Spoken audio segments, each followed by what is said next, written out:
My name is William Crane, and at 76 years old, I sometimes think that my life has been nothing but a long road of asphalt stretching out behind me, patched and cracked in places, but still carrying the echoes of journeys once made. I spent most of my years under the hoods of cars, my hands covered in grease and my back bent to the rhythm of labor. And though people in town would call me a mechanic, to me it was something closer to being a caretaker of memory. Because every car I repaired carried the story of a family, of youth, of freedom, of the sheer joy of moving forward when the world tries to hold you still. After my wife, Margaret, passed away a decade ago, the garage became both my sanctuary and my prison, a place where I could lose myself in work so that I didn't have to think too much about the silence of the house, or the way her absence made every room feel hollow. I never remarried, not because opportunities never came, but because Margaret's shadow seemed too large to walk out from under.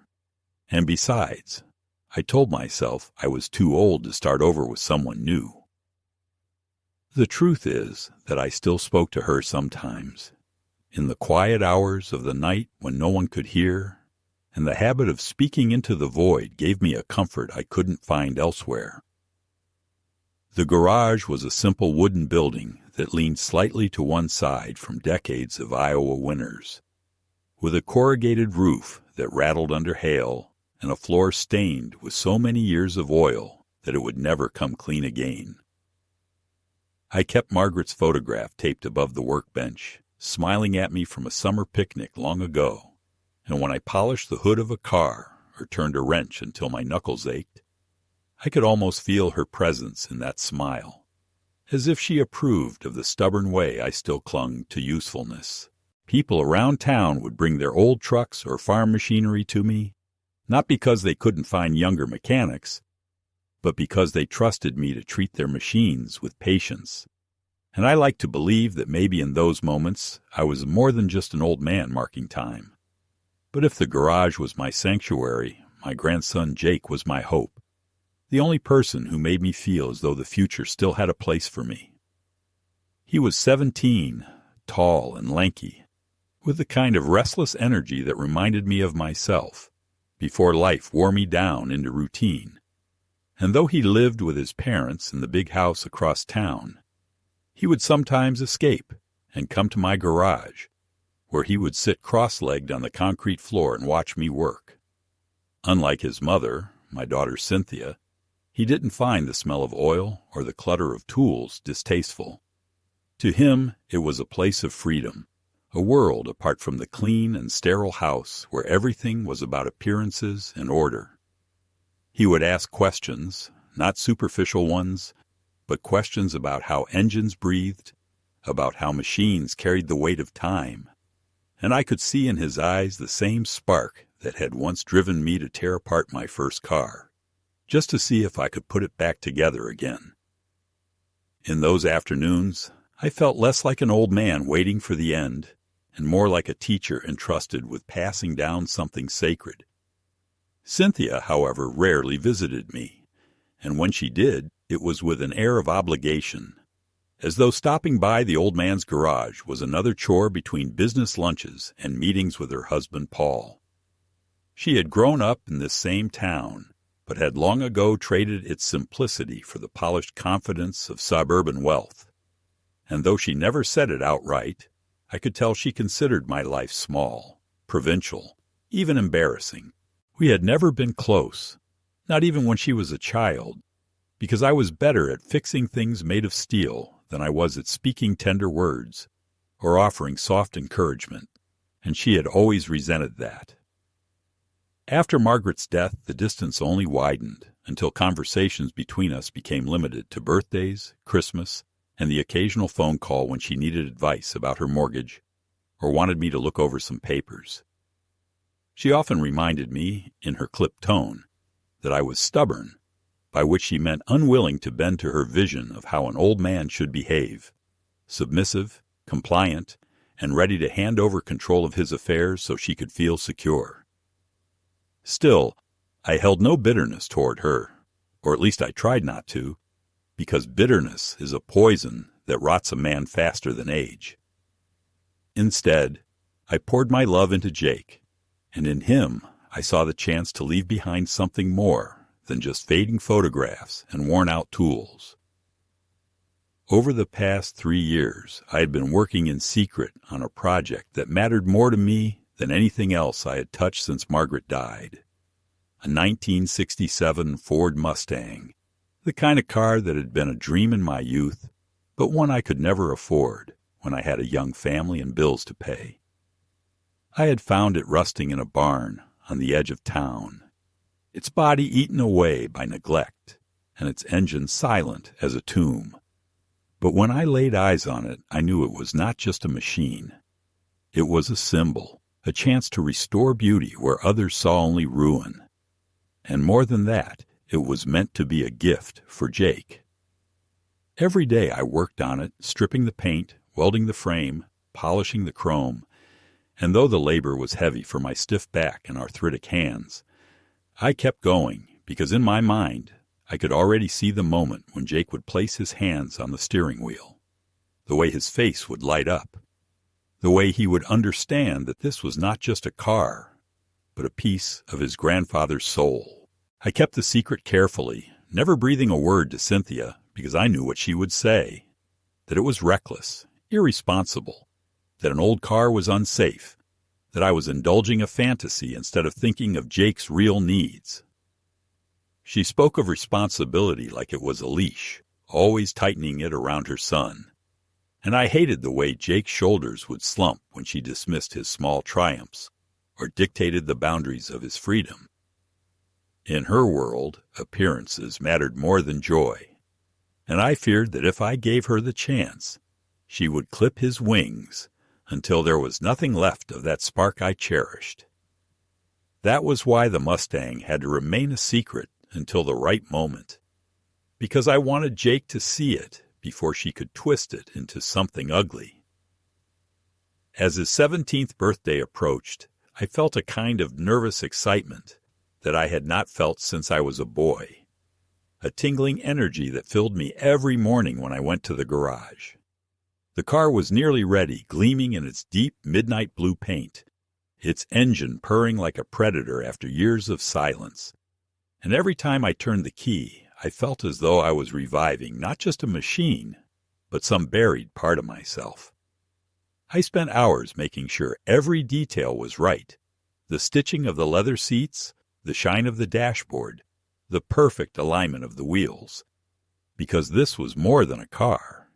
It was a declaration, a statement that love could be tangible, that even an old man could still give something that mattered. I imagined Jake pulling into the high school parking lot, his friends gathering around, their mouths open in admiration. And I imagined him feeling proud not only of the car, but of the fact that his grandfather had believed in him enough to give him something so extraordinary. The night before his birthday, I could hardly sleep, lying awake in my bed while the wind rattled the loose siding of the house. I thought about Margaret and how she would have smiled at the idea, how she had always told me that love was not about words, but about actions, about the way you showed up, the way you gave without expecting anything in return. I thought about Cynthia, too, and felt a pang of regret that our relationship had soured so badly. But the regret was dulled by the certainty that I was doing what was right for Jake. Sometimes love skips a generation, I told myself, and though I had failed to give my daughter what she needed, maybe I could succeed with my grandson. When the morning came, I polished the Mustang one last time until it reflected the sunlight in a blaze of blue, then parked it outside the garage with a ribbon tied to the hood. My heart thudded in my chest like a young man's as I waited for Jake to arrive, and though my hands trembled slightly with age, I felt strong, alive, purposeful. It was going to be a day he would never forget, and neither would I. The morning of Jake's 17th birthday arrived with a kind of clear sky that almost seemed staged, a thin golden light spreading across the horizon, and making the dew on the grass sparkle as if the earth itself were celebrating. And I remember thinking that Margaret would have taken it as a sign, the sort of omen she used to believe in, because she always said that great days announce themselves in small ways if you pay enough attention. I was already awake before dawn, too restless to sleep, and I moved through the kitchen, making coffee and buttering toast, with hands that shook not from age, but from anticipation, because today was the day the secret would be revealed. Today was the day I would finally hand the keys to Jake and watch the disbelief and wonder spread across his face. I could hardly focus on breakfast, and the coffee turned cold before I remembered to drink it, because all I could think about was the car waiting in the garage, gleaming in the half-light, like some kind of mythical beast ready to be unleashed. When I heard Jake's laughter drifting up the driveway, a little after 10, that easy, careless sound that only the young possess, my heart gave a kick in my chest, and I walked outside just as he turned the corner on his bicycle, his hair sticking out from under his cap, his backpack bouncing on his shoulders. He saw me and waved, calling out, "Morning, Grandpa," with that unself-conscious joy that makes every weary bone in an old man's body feel lighter. And I motioned for him to drop the bike and follow me. He did, still grinning, not yet suspecting anything unusual, and I could barely keep the smile off my own face as I led him toward the garage doors. With a small, dramatic pause, I pulled them open, and the sunlight struck the polished midnight blue paint of the Mustang, sending a ripple of light across the concrete. For a moment, he simply stood there, frozen, his mouth slightly open, and I thought perhaps he could not even process what he was seeing. Then he whispered, almost to himself, "No way," and stepped forward slowly, his fingers brushing along the curve of the hood as though afraid it might vanish like a dream. I put the keys in his hand, closing his fingers around the cool metal, and said the words I had rehearsed in my head for months. "Happy birthday, Jake. She's yours now." The boy looked at me as if I had just given him not a car, but the entire world, his eyes wide and wet. And then he laughed and hugged me so tightly that I had to steady myself against the doorframe. "Grandpa, this is insane. This is the best gift ever. I don't even know what to say," he stammered. And in that instant, all the long hours of labor, all the aches in my joints, all the doubts about whether I had been foolish to attempt something like this, every bit of it melted away. We spent the next hour circling the car together, Jake peppering me with questions about every detail, about how I restored the engine, where I found the parts, how I managed to make the leather seats look new again. He slid into the driver's seat, running his hands across the steering wheel, turning the key to hear the engine roar to life, and the sound that filled the garage was not only mechanical, but emotional.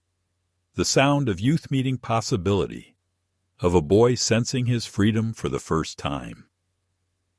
I sat beside him in the passenger seat, watching him shift the gears with tentative curiosity, and I told him stories about Mustangs from my youth, about how those cars had symbolized rebellion and independence, about how once upon a time Margaret and I had ridden across the county in a borrowed one, windows down, music blasting, before life had pulled us back to reality.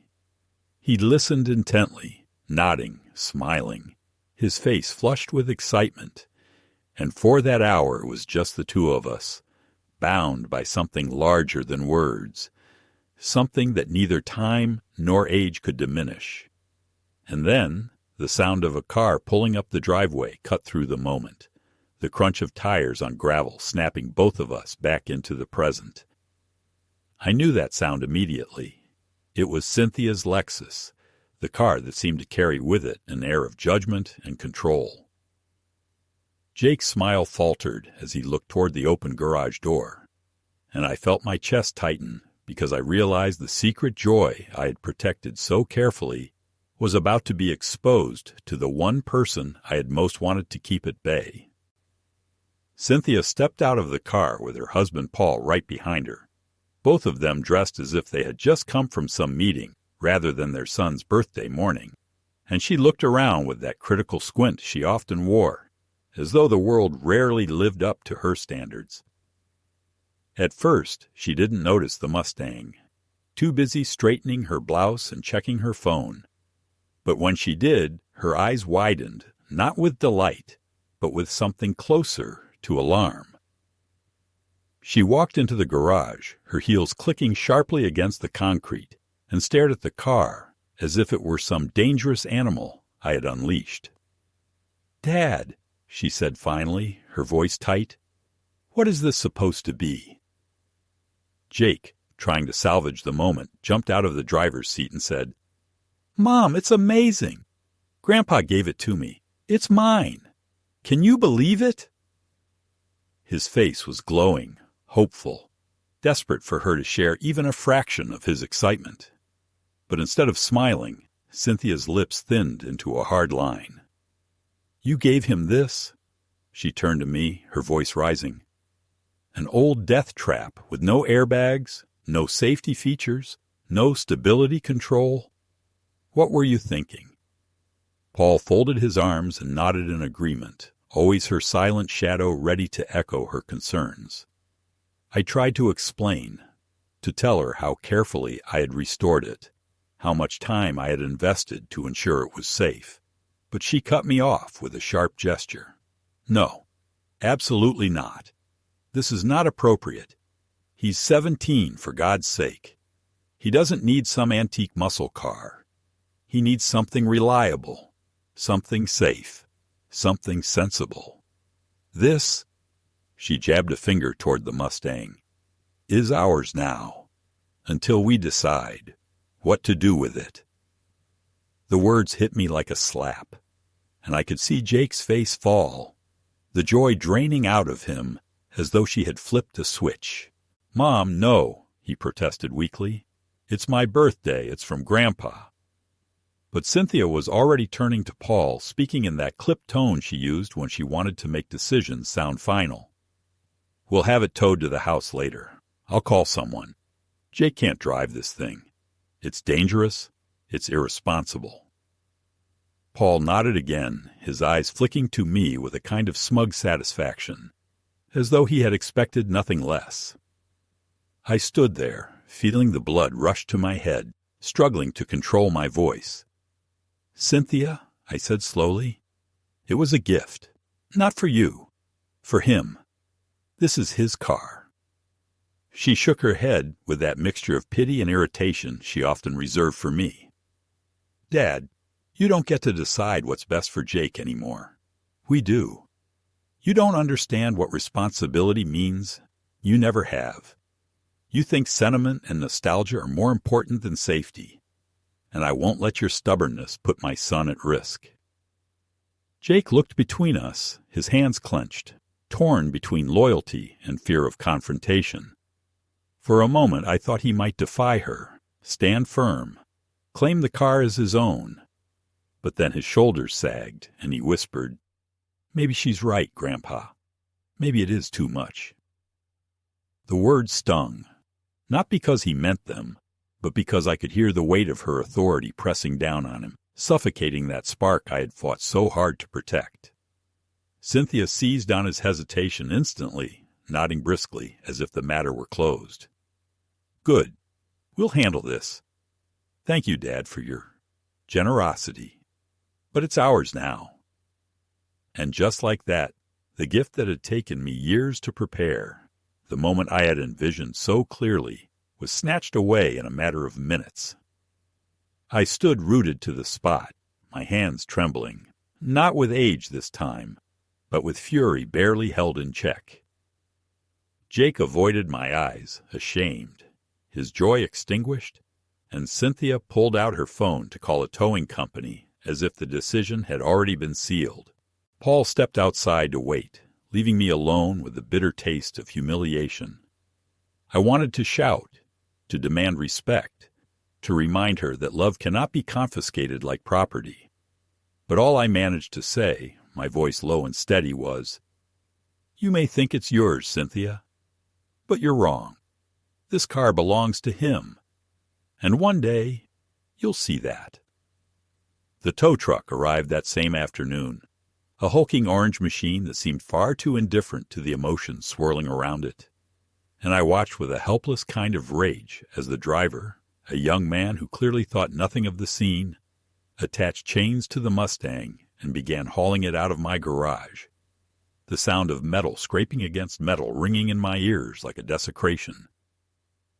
Jake stood nearby, his fists clenched, his face pale with shame and confusion, while Cynthia issued instructions as though she were orchestrating something noble instead of dismantling a moment of love between a grandfather and his grandson. Paul leaned against the Lexus with the smug composure of a man who believed that control was power and that they had achieved a small victory by removing what he called a dangerous distraction. I tried to stop them, stepping forward, demanding that the car remain, insisting that it was legally Jake's since the transfer papers were already signed and notarized, but Cynthia dismissed me with a curt shake of her head and said I was being irrational, that she would take care of the paperwork later, that I should not trouble myself with legal matters I could no longer understand at my age. The humiliation of being spoken to like a child in my own driveway, in front of Jake, and even the tow truck driver, was almost unbearable. But I bit down on the anger because I could see Jake's eyes darting between us, and I knew that if I erupted, it would only give her ammunition to claim that I was unstable. I let the car go for the moment, watching as the Mustang disappeared down the road chained like a captive, the sound of its engine muffled by the weight of defeat. Jake muttered that he was sorry, his voice thick with guilt, but Cynthia cut him off sharply, telling him to get in the Lexus, because they were already late for his birthday dinner, which he had planned at some sterile restaurant across town. He hesitated, looking back at me with that wounded expression, but then obeyed her, sliding into the back seat like a prisoner accepting his fate. I stood there alone, the dust from the tow truck still swirling in the sunlight, and I thought that perhaps I had just witnessed the theft not only of a car, but of the fragile bond I had fought so hard to preserve. The following days only deepened the sense of betrayal. Cynthia called me, not to apologize, or even to discuss the matter civilly, but to inform me that Jake would not be allowed to visit the garage for a while because she believed I was a bad influence, that I encouraged recklessness and irresponsibility, that I was undermining her authority as a parent. She spoke in that cold, managerial tone she used in business meetings, the kind of tone that reduced people to problems rather than relationships. And though I tried to reason with her, reminding her that I had raised her with discipline and care, she dismissed it all with a laugh, saying times had changed, that I was stuck in the past, that my judgment could not be trusted. Every word was a knife, but I remained calm, storing each wound like evidence, because somewhere deep down I knew that this was no longer a family disagreement, but a war over control, and wars are not won by shouting in the first skirmish. Jake, to his credit, tried to reach out. One evening he called me in secret, whispering into the phone as though he were planning an escape, telling me that he missed the garage, that he missed working with me, that he felt like everything had been stolen from him. He confessed that he had sneaked into the driveway when no one was looking just to touch the Mustang, which now sat locked inside his parents' garage like some kind of forbidden treasure, and he said he could almost hear my voice when he ran his fingers over the leather seats. I told him to be patient, to keep his hope alive, and though my voice trembled with emotion, I also reminded him that sometimes life takes from us what is rightfully ours, but if we hold on with faith, it finds a way back. He didn't understand the full weight of my words, not yet, but I think he sensed that I was hinting at something deeper, a plan he could not yet see. Meanwhile, the humiliation spread in smaller, sharper ways. At the grocery store, I overheard neighbors whispering about how Cynthia had stepped in to protect her father from his own poor judgment, about how perhaps I was not as sharp as I used to be, about how dangerous it was for an old man to make decisions with long-term consequences.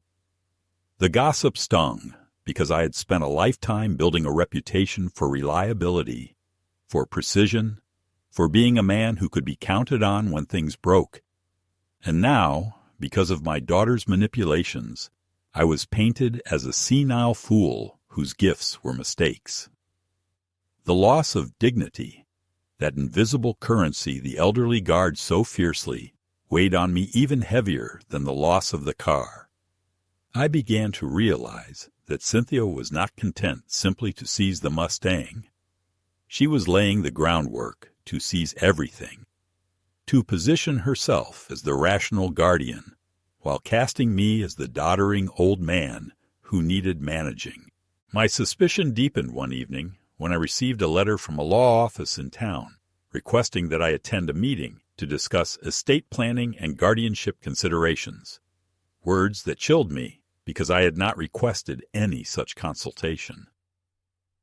When I called the office to inquire, the secretary hesitated before admitting that the request had been initiated by Cynthia, who claimed that I had been showing concerning signs of forgetfulness, and that she wished to ensure my assets were properly protected.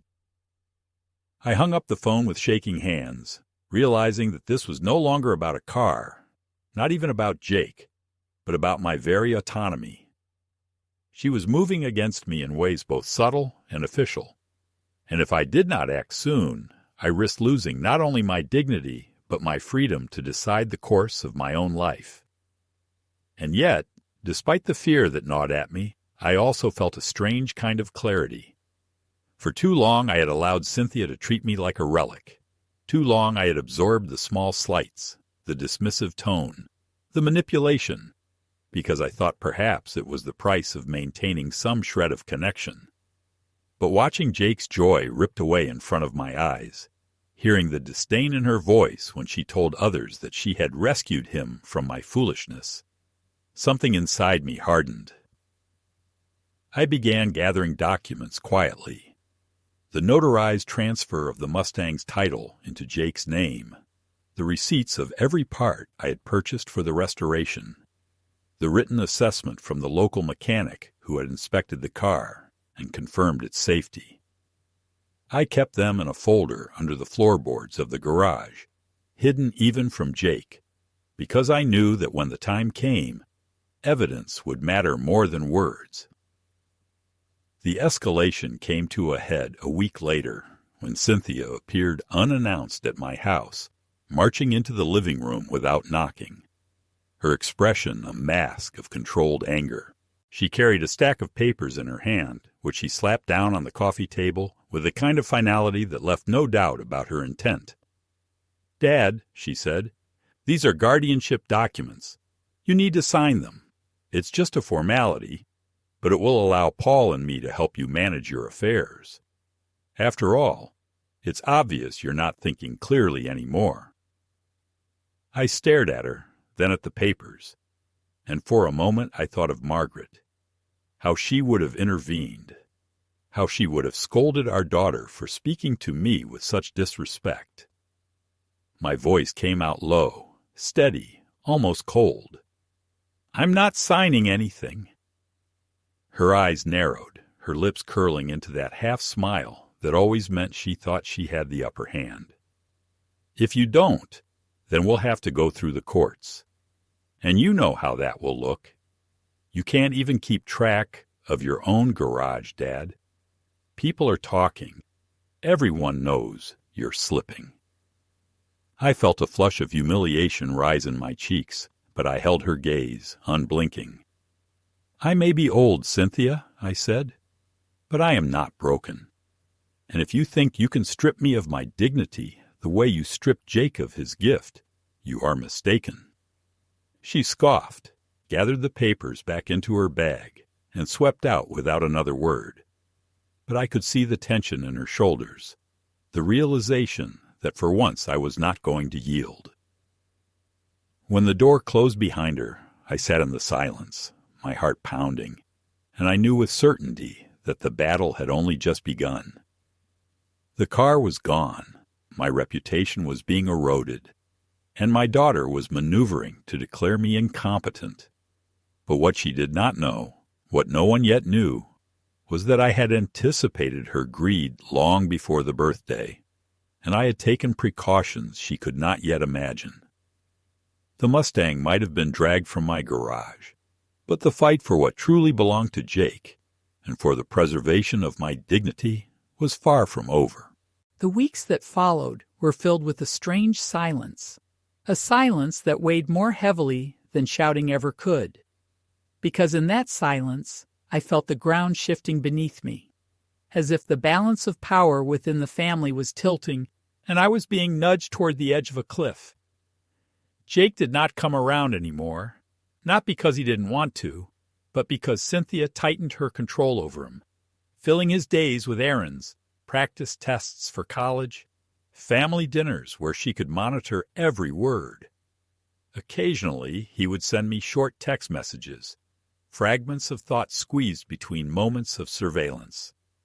I miss the garage, or I think about the car all the time, or simply, I'm sorry. I answered with patience, reminding him that love was not measured in the length of visits, but in the loyalty of the heart. And though the distance between us hurt, I knew he still carried my words with him. The town, however, began to echo with rumors that disturbed me more deeply than I had expected. At the hardware store, I overheard two men talking about how Cynthia had mentioned her concerns for her father's mental health, how she was preparing to take on the burden of his affairs, how it was sad to see a once capable man decline. Their tone was sympathetic, but sympathy can be as cutting as ridicule when it is misplaced. And I realized with a slow, burning clarity that Cynthia was laying her trap carefully, creating a narrative in which she was the noble daughter saving her father from himself. Every time I heard the whispers, I felt my anger coil tighter, not a sharp burst of rage, but a long, steady flame that refused to die.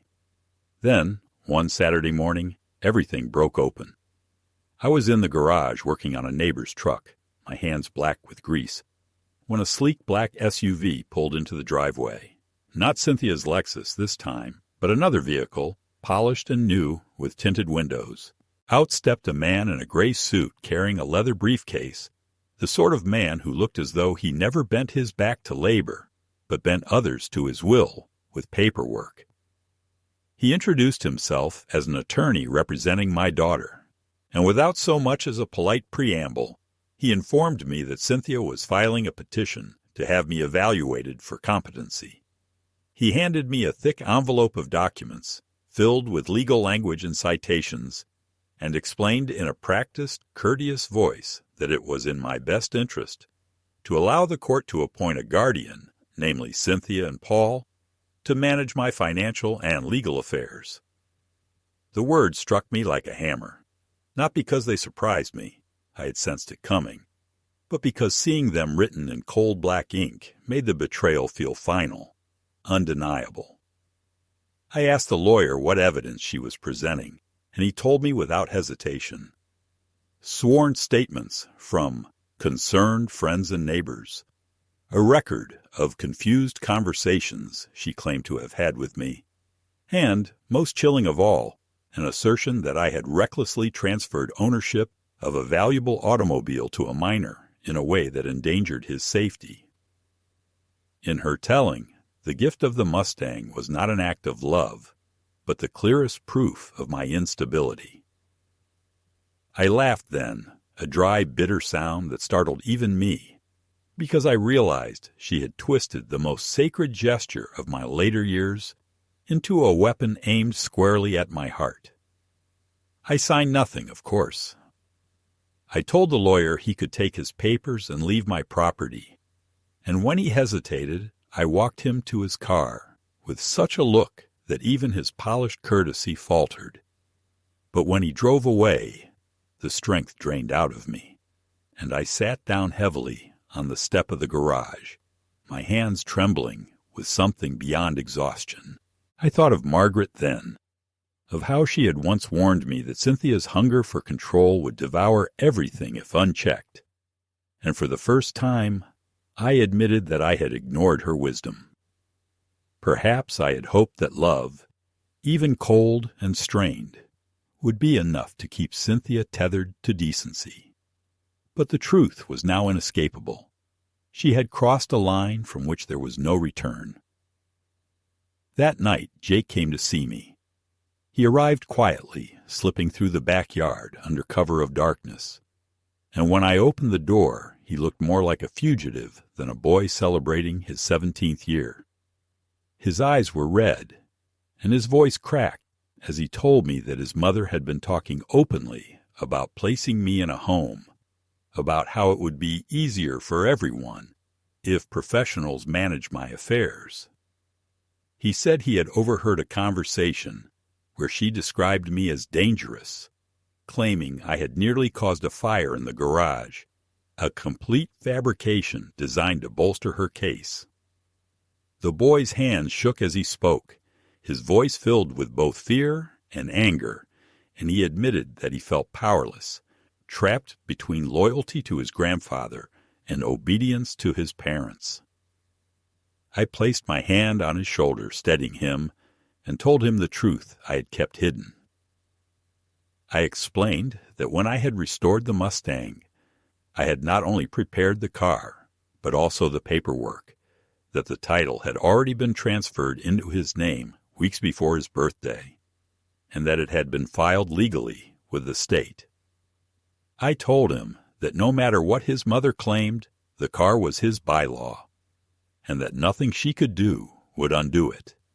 His eyes widened with disbelief, then relief, then something like awe. "But they have it," he whispered. "It's in the garage. They think it's theirs." I nodded slowly. "Let them think it," I said. "The truth has a way of rising, and when the time comes, you'll have more than a car. You'll have proof that your grandfather believed in you when no one else did." We sat together for a long time in the dim kitchen, the clock ticking softly on the wall, and for the first time since the car had been taken, I felt a surge of hope. The battle was not lost. It was only shifting to another field. I explained to Jake that I had begun collecting evidence, keeping records, preparing for the inevitable court fight, and though his young mind could not fully grasp the complexity of legal maneuvering, he understood enough to know that I was not surrendering. He left that night with the knowledge that the secret was now shared, and though it was a heavy burden for him to carry, I could see that it also gave him strength.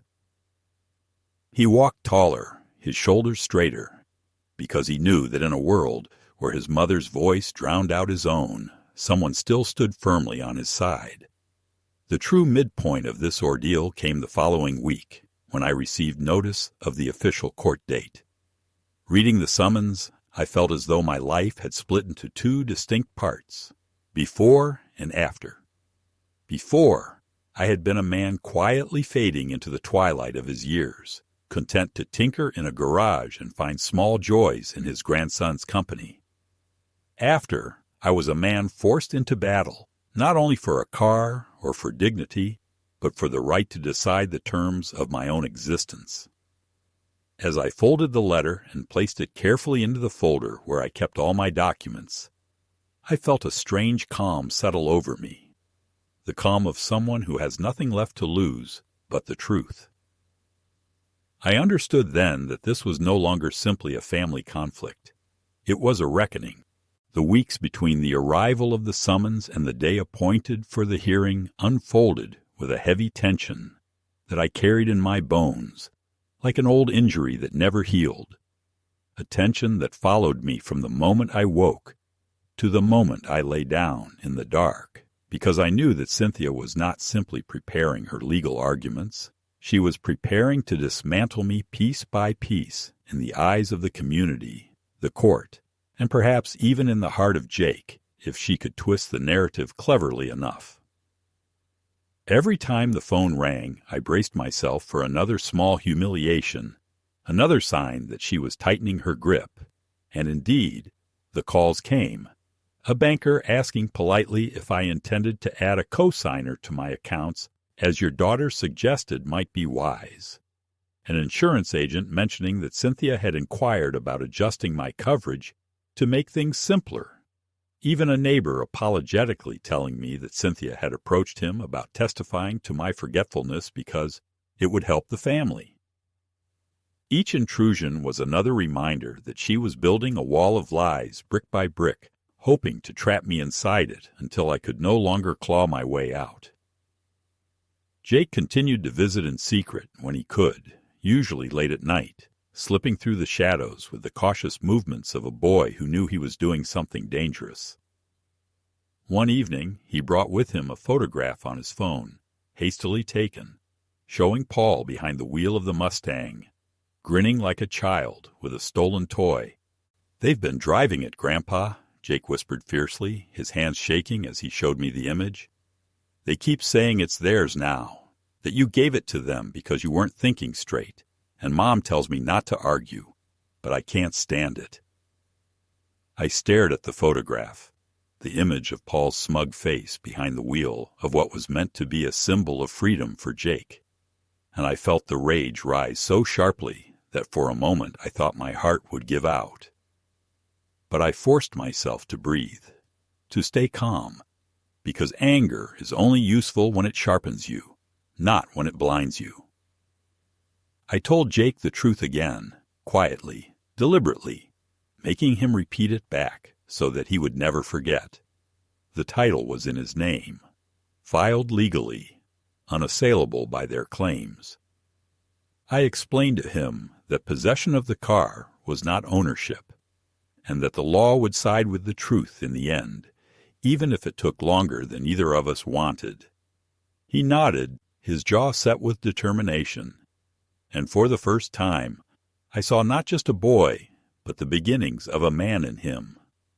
Someone who could withstand his mother's pressure, because he carried within him the certainty of his grandfather's faith. Before he left, I gave him a sealed envelope containing a copy of the title, instructing him to hide it somewhere only he knew. "This is your shield," I said. "Keep it safe. Someday soon, you'll need it." The escalation took a sharper turn a few days later when I attended Sunday service at the church where Margaret and I had worshipped for decades. After the service, the pastor approached me with a concerned expression, pulling me aside into a quiet corner. He told me, gently but firmly, that Cynthia had spoken to him about her worries, that she believed I was becoming confused, that perhaps it was time for me to consider assisted living where people could look after me. He tried to reassure me that it was only out of love, that she was trying to do what was best. But I could see in his eyes that the seed of doubt had been planted, and I realized that Cynthia's campaign was not limited to legal maneuvering, but extended into every social circle I had left. To her, I was not simply a stubborn old man. I was an obstacle to be discredited, and she would salt the earth around me until no one would stand with me.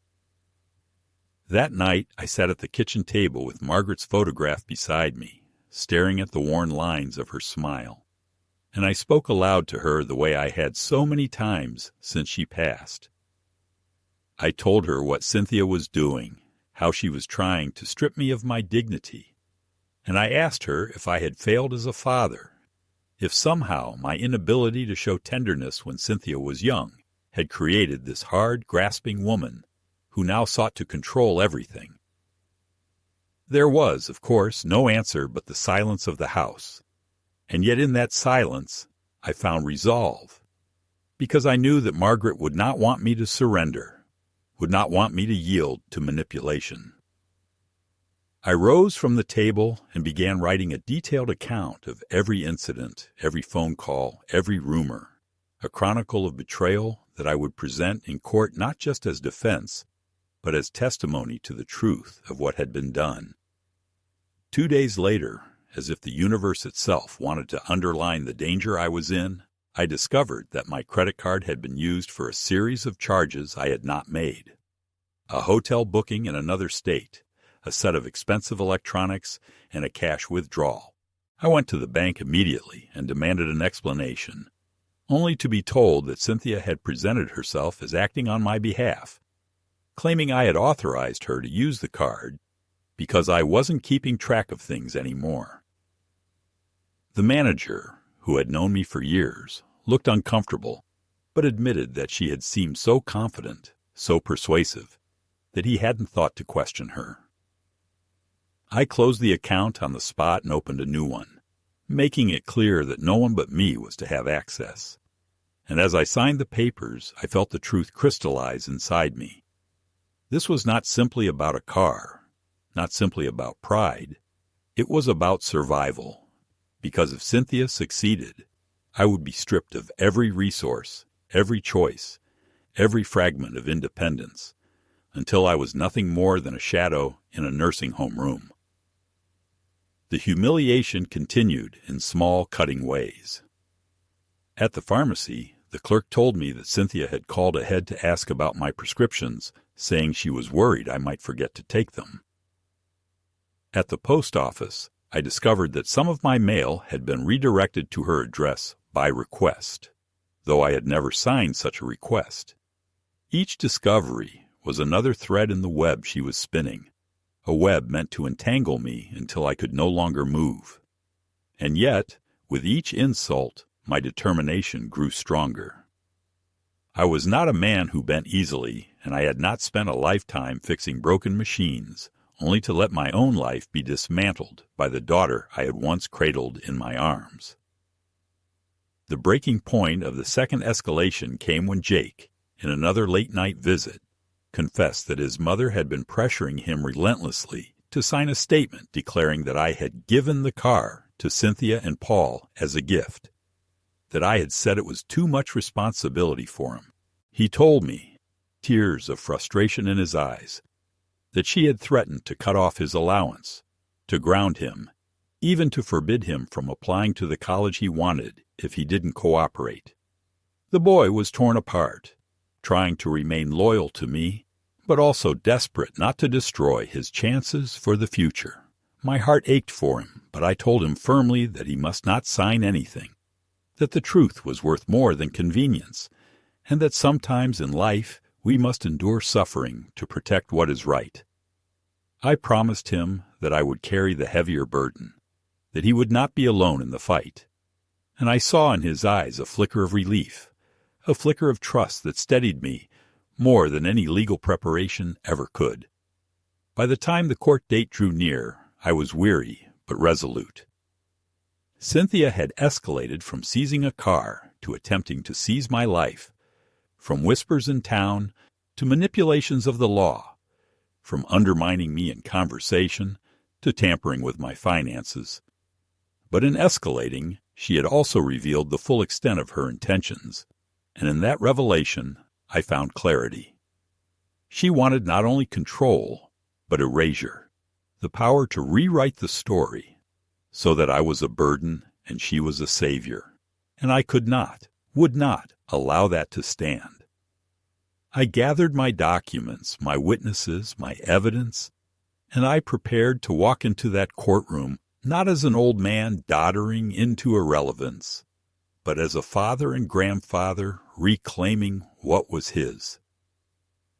When I closed the folder the night before the hearing, slipping Margaret's photograph into the front pocket, I whispered a quiet promise to her memory, that I would not let our daughter extinguish the last fire left in me, that I would fight not only for myself, but for Jake, for the boy who still carried the spark of youth and hope, for the legacy of love that deserved to outlast the greed of control. And though my body was tired, though my hands trembled slightly with the weight of age, my spirit felt sharper than it had in years, honed by betrayal into something unbreakable. The escalation had pushed me to the edge, but at the edge I discovered that I was not afraid to stand. The courthouse smelled of dust and old paper, the kind of smell that clings to the walls of places where too many lives have been picked apart and measured against the cold weight of the law.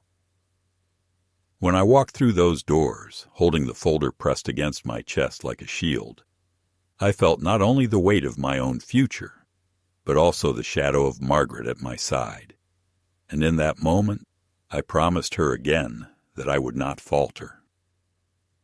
The courtroom itself was smaller than I had imagined, lined with wooden benches and high windows that let in strips of pale morning light. But it felt like an arena, a place where truth and lies would clash, and I knew only one of us would leave intact. Cynthia was already there, seated with Paul beside her, both dressed in polished confidence, her face set in the mask of a dutiful daughter burdened with a father she claimed to love, but needed to restrain for his own good. She glanced at me only briefly as I entered, her eyes cool, calculating, as if she had already measured my defeat. The judge, a gray-haired man with a sharp gaze, began by reading the petition, and as the words filled the room, I felt the sting of betrayal anew. Cynthia's claims were laid out in clinical language, that I was showing signs of confusion, that I had made reckless financial decisions, that I had endangered my grandson by gifting him a vehicle unsuited to his age, that I had lost track of my finances and might fall victim to exploitation if not protected. Each accusation was a lie wrapped in just enough plausibility to sound convincing to those who did not know me, and I could see in the faces of a few spectators the subtle nods of sympathy toward her, as if they believed her story of sacrifice.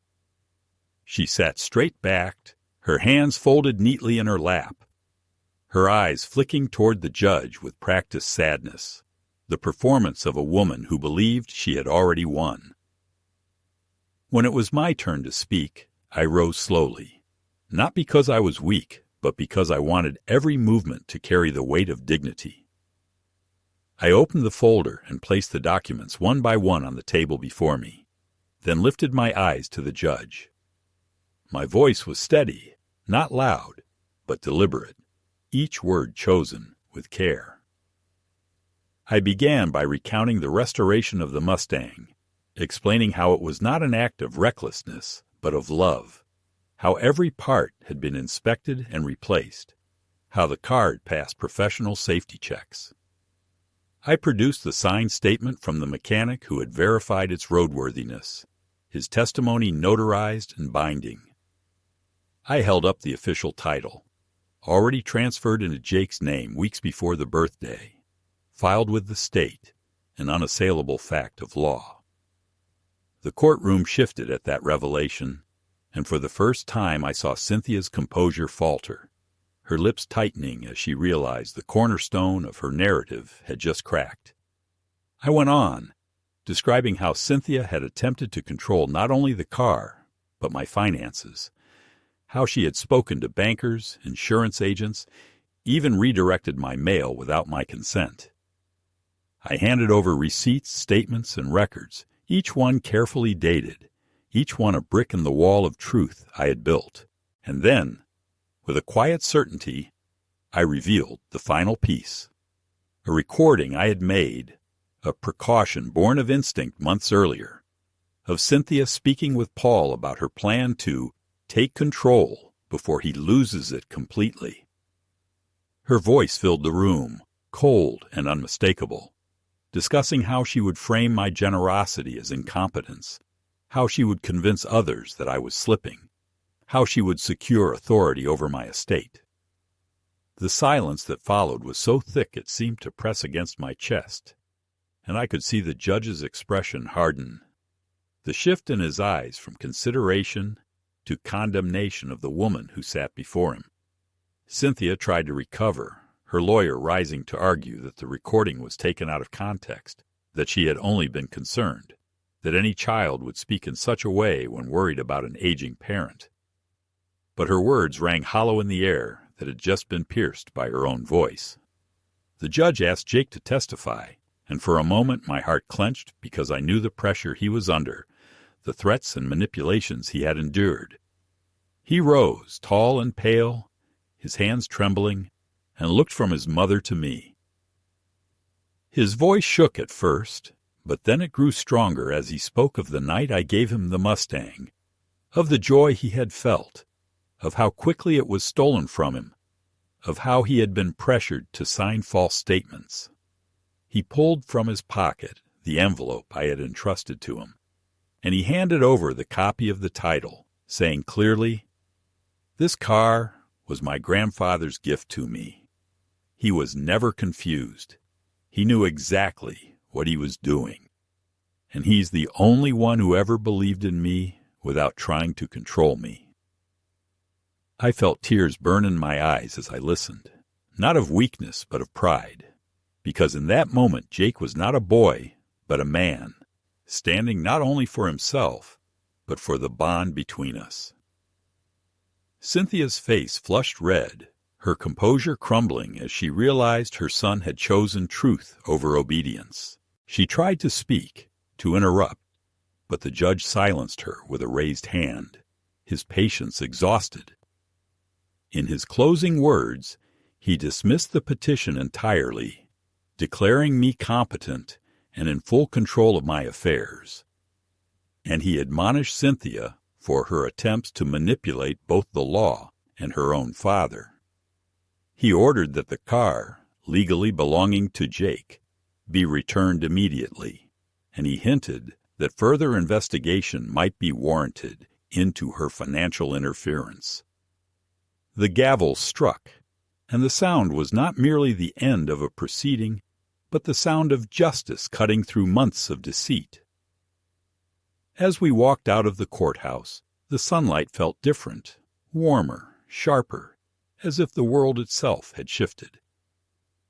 Jake walked beside me, his shoulders straight, his eyes bright, and for the first time I saw in him the reflection of the man he might one day become, a man who had learned early that truth is not always easy, but always worth defending.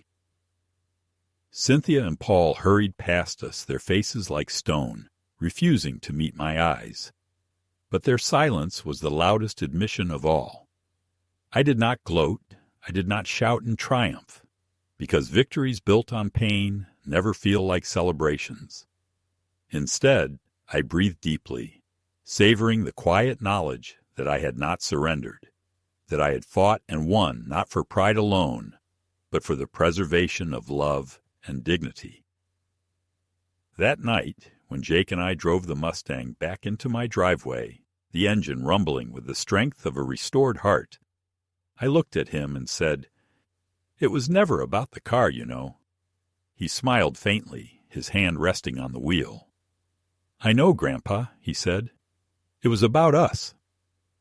And in that moment, as the headlights cut across the familiar walls of the garage, I felt Margaret's presence again, her smile in the shadows, her approval in the silence, and I knew that though the battle had scarred us, it had also bound us tighter than ever before. In the weeks after the hearing, the dust of the courtroom settled, but the consequences rippled outward like circles in a pond after a stone is thrown, and I found myself living in a new quiet that felt different from the silence Cynthia had once imposed upon me.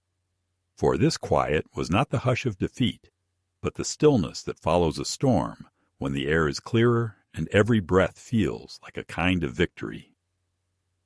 The Mustang sat once again in my garage, its paint glistening as though it too had been vindicated, and sometimes in the evenings Jake and I would sit inside it with the doors open, not even driving, but simply listening to the low hum of the engine, the steady beat of something that had survived being stolen and returned.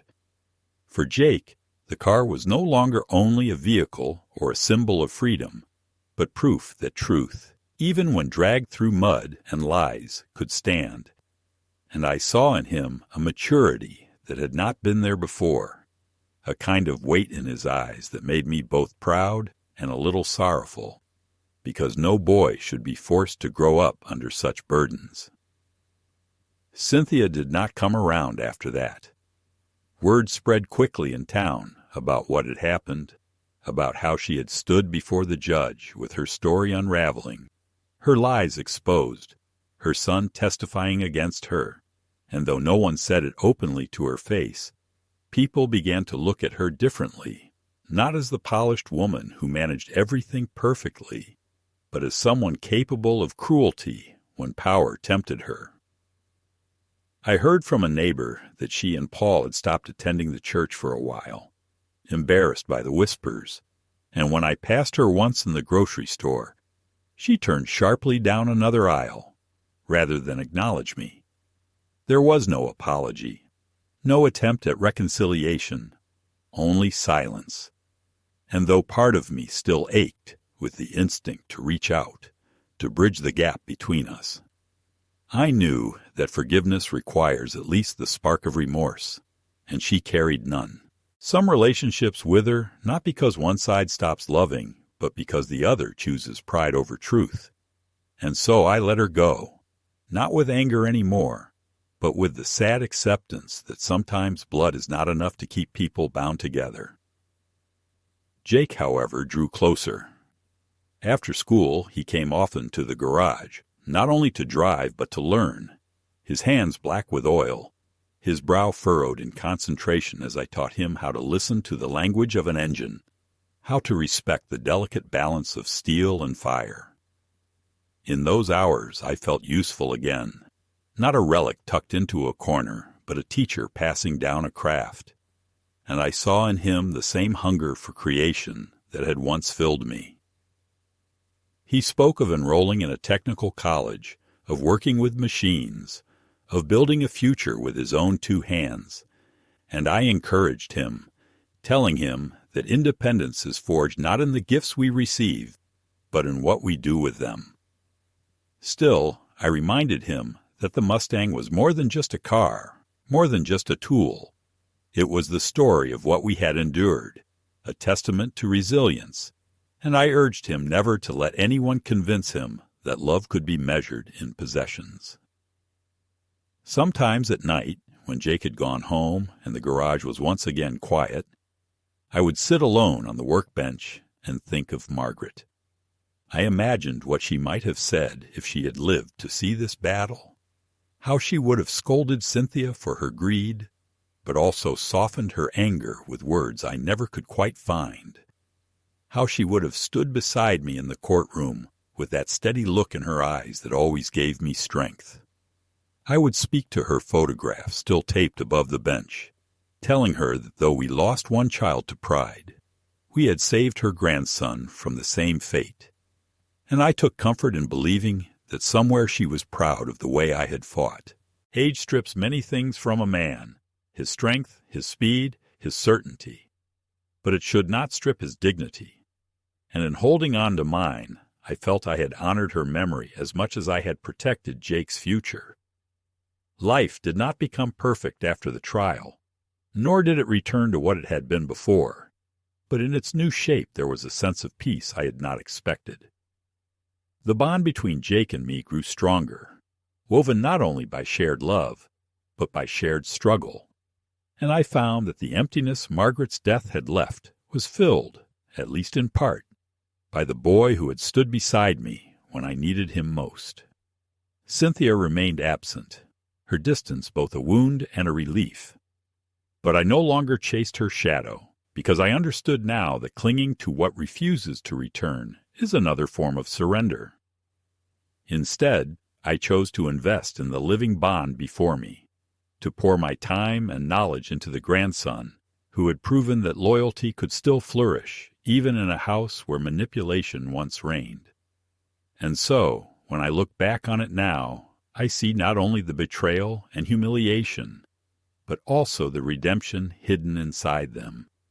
Because if Cynthia had not tried to strip me of everything, I might never have realized how much strength I still carried.